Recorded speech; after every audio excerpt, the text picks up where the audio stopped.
सर्दियाँ भी तो दही की तासीर ठंडी होती है, तो किसी को अगर बलगम का इशू हो गया, हाँ जी, तो वो दही नहीं ले, प्रोबायोटिक्स के साशे मिलते हैं, प्रोबायोटिक्स के साशे मिलते हैं, आप वो यूज़ कर सकती हैं। या पानी का जो है वो प्रॉपर आप इस्तेमाल कर लें, या सौंफ और पुदीना इलायची डाल के उसका पानी बना के रखें, वो सारा दिन जो है वो पानी का इस्तेमाल जो है वो ज़्यादा करें। और दूसरे नंबर पे कॉन्स्टिपेशन नहीं होने दें, यानी कि अपने डाइजेस्टिव सिस्टम को जो है वो आप बेहतर रखें। तो फटी हुई एड़ियों का कॉन्स्टिपेशन से ताल्लुक है? बिल्कुल 100% आपके जितनी जो है वो आप देखें ना, कॉन्स्टिपेशन कहते हैं कि माँ है बीमारियों की, जड़ है।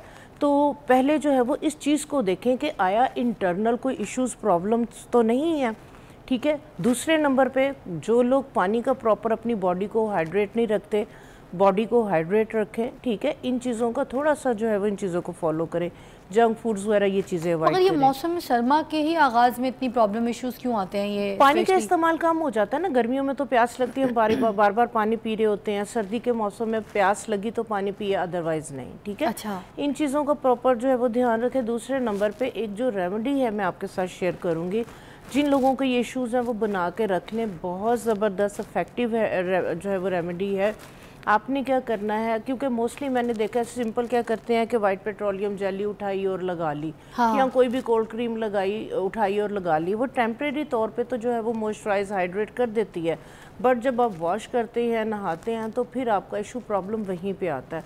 तो फटी हुई एड़ियों की अगर हम स्पेसिफिक बात करें तो उसके लिए कम से कम हफ्ते में एक दफ़ा, आप सैलून में नहीं जा सकते पेडिक्योर करवाने, पैराफिन से भी फर्क पड़ता है ना जी? पैराफिन वैक्स से बहुत ज़्यादा फ़र्क पड़ता है। तो आप जब नहाते हैं, आप बाथरूम के अंदर एक किट अपनी जो है वो रखें, जिसमें आपका जो है वो फुट फाइलर हो, आपका ब्रश हो, तो रई का झावा चलेगा, आपका वो ज़्यादा बेहतर है। अच्छा, तो रई का झावा तो मैं कहती हूँ इतना सॉफ्ट और इतना माइल्ड जो है वो एक्चुअली, अच्छा, उससे क्या बॉडी को भी रब किया जा सकता है, बॉडी वगैरह भी? जी जी जी जी, वो छीलेगा तो नहीं? बिल्कुल भी नहीं छीलेगा। बच्चों को भी गीला करते हैं, जब उसको गीला करते हैं ना, वो इतना सॉफ्ट हो जाता है कि वो बहुत लाइटली, बच्चों के लिए भी, बच्चों की स्किन के लिए भी ठीक है, बच्चों की स्किन के लिए भी सही है। अभी मैं बच्चों की तरफ भी आती हूँ कि बच्चों के लिए हम उसको किस तरह से यूज़ कर सकते हैं। अभी हम बात करें फटी एड़ियों की। फटी एड़ियों के लिए आपने क्या करना है, फुट फाइलर से आपने नहा लिया, नहाने के दौरान ही आपको पता है कि नरम हो जाती है सारी स्किन, डेड स्किन, तो आपने क्या करना है, वहीं वॉशरूम में बैठे बैठे फुट फाइलर के साथ आप अपनी डेड स्किन को जो है वो रिमूव करें। डेड स्किन को रिमूव करके अच्छे से जो है वो आप उसको वॉश कर लें। उसके बाद जो है वो आप एक क्रीम बना लें। वो क्रीम मैं बनाने का तरीक़ाकार बताती हूँ। तो वो क्रीम जो है वो कोशिश करें, ये वाली जो क्रीम है आप नाइट में सोने से पहले यूज़ करें। अच्छा। जितनी देर जो है ये लगी रहेगी उतना ज़्यादा अच्छा इसका जो है वो रिज़ल्ट होगा। अच्छा। आपने क्या करना है कि आपने जो है वो 1 टेबल स्पून, या आपने तकरीबन ये 30 ml ग्राम जो है वो वैसलीन है, 30 ग्राम आपने वैसलीन ले लेनी है, 30 ग्राम ही आपने उसमें ग्लिसरीन ऐड करनी है। ठीक है। आपने फ्राई पैन के अंदर बिल्कुल धीमी सी आंच पे, आग तेज़ नहीं होनी चाहिए, इन दोनों चीज़ों को मेल्ट कर लेना है। 1 टेबल स्पून उसमें आपने कैस्ट्रोल ऑयल का डालना है। ठीक है। जो कैस्ट्रोल ऑयल है ये हीलिंग प्रॉपर्टीज़ रखता है, मॉइस्चराइजिंग प्रॉपर्टीज़ रखता है। इन तीनों चीज़ों को मिक्स करके आप दोबारा आपने पेट्रोलियम जेली बोला, 30 ग्राम, जितनी वैसलीन है उतनी ही आपने ग्लिसरीन ली, ठीक है, 30 ग्राम, और उसके बाद 1 टेबल स्पून आपने उसमें कैस्टर ऑयल का डाला। ठीक है, हमने दाल लेके मिक्स कर लिया जी, धीमी सी आग पे आपने इसको सब चीज़ों को, क्योंकि इसको आपको गर्म करना पड़ेगा तो ये मेल्ट होगी। अच्छा अच्छा। आपने चूल्हे से जो है वो इसको नीचे उतार के इसके अंदर 1 टेबल स्पून आपने बोरिक पाउडर डाल देना। बोरिक पाउडर, ठीक है। बोरिक पाउडर ये आपको मेडिकल स्टोर से इजीली मिल जाएगा। हाँ। इन सारी चीज़ों को मिक्स करके आपने किसी कंटेनर में डाल के रख लेना है, ठीक है। आपने अपने पाँव वॉश कर लिए, नीट क्लीन है आपके पाँव। आपने ये वाली क्रीम जो है वो अपनी क्रैक्स के अंदर आपने अच्छी तरह से फिल कर लेनी है। अच्छी तरह आपने अपने पाँव पे लगा के आपने फिर शापर जो है वो चढ़ा लेना है, और उसके बाद कॉटन सॉक्स पहन लेनी है। कॉटन सॉक्स पहन के सो जाएं। ठीक है, एक ब्रेक लेंगे, ब्रेक के बाद दोबारा ज्वाइन करते हैं। हम यहाँ पर बात करें फटी हुई एड़ियाँ और गिट्टे, गोडे और काले घुटनों के ऊपर। Welcome back, you watching morning with Fiza, और मेरे पास नैयर आपा है जो बता रही हैं हमें कि हम ये जो काले घुटने हो जाते हैं छोटे छोटे बच्चों के, और वो जब इशू हो जाएं तो फिर वो कभी नहीं जाते। कहते हैं ना जवान होकर चले जाएंगे, ऐसा कुछ नहीं है, कभी भी नहीं जाते। तो इसका कोई हल बता दीजिए।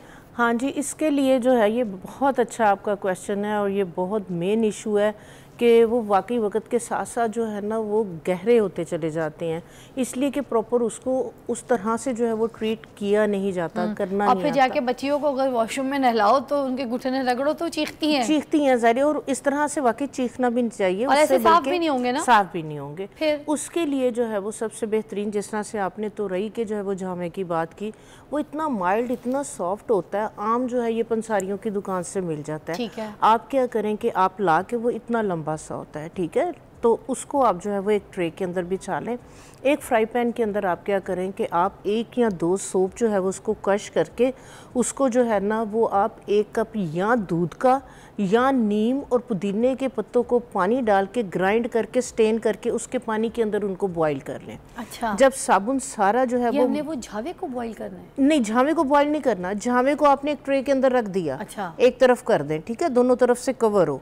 और एक फ्राई पैन के अंदर आपने 2 साबुन लिए, उन साबुन के अंदर या 1 कप दूध या नीम के पत्ते थोड़े से और पुदीने के पत्ते ग्राइंड करके, स्टेन करके, उसका पानी डाल के साबुन को मेल्ट कर लें। अच्छा, ठीक है। साबुन जब मेल्ट हो गया, चम्मच हिलाते जाएं, पानी ड्राई हो गया, जैसे हलवा जो है वो साइडें छोड़ देता है, ऐसे साबुन जो है वो जब पानी ड्राई हो जाएगा साइडें छोड़ेगा, उसको आप नीचे उतार लें, चूल्हा बंद कर दें। 1 टेबलस्पून उसमें ग्लिसरीन का डाल दें, 1 टेबलस्पून उसमें हल्दी की डाल दें। अच्छा, ठीक है, इसको मिक्स करके इसको क्या करें, आप झावे के अंदर डाल दें। ठीक है, वो जो ट्रे में रखा वो था, जो आपने ट्रे के अंदर आपने तुरई का वो रखा है, उसके अंदर डाल के आप अच्छी तरह से उसके अंदर वो सारा उसके अंदर फिल हो जाएगा। ठीक है, ठीक है। इतना ज़्यादा साबुन को आपने ड्राई नहीं करना, थोड़ा सा जो है वो लिक्विडी फॉर्म में होगा। अच्छा। वो तुरई के अंदर डाल के आप डाल देंगे, वो सारा एब्जॉर्ब कर लेगी, उसमें जज़ब हो जाएगा। आप घंटे 2 घंटे छोड़ेंगे, वो साबुन सारा तुरई के अंदर चला जाएगा। अच्छा, उसके बेशक आप स्लाइसिस काट लें या पहले ही उसके स्लाइसिस कर ले। इस वाले साबुन के साथ आप जो है वो बच्चों को बेशक नहलाएं, या स्पेसिफिक जो उनके डार्क एरिया है उसके साथ आप उसको जो है वो मसाज करके वॉश करें। वाह, ठीक है। इसके साथ जिन लोगों की जो है वो ब्लैक नेक होती है, जिनकी जो है वो नकल्स काली होती हैं, गोडे गिट्टे, जिस तरह से बात की आपने, ठीक है, ये नकल्स, तो ये वाला सोप आप इसको यूज कर सकते हैं। कोहनियों पे भी कर सकते हैं, कोहनियों पे करें। हमें कॉल आई थी, क्या नाम था उनका कॉल का, है नादरा जी, आपकी जो कॉल आई थी, आपकी कॉल में शामिल नहीं कर सकी, फ़ोन पे बात नहीं हो सकी, मगर ये जो कोनियों का आपका मसला था जो आप पूछना चाह रही थी, वो यही है। यही रेमेडी आपको सोशल मीडिया से भी मिल जाएगी, हमारे यूट्यूब से भी आप जाके रिपीट पे देख सकती हैं।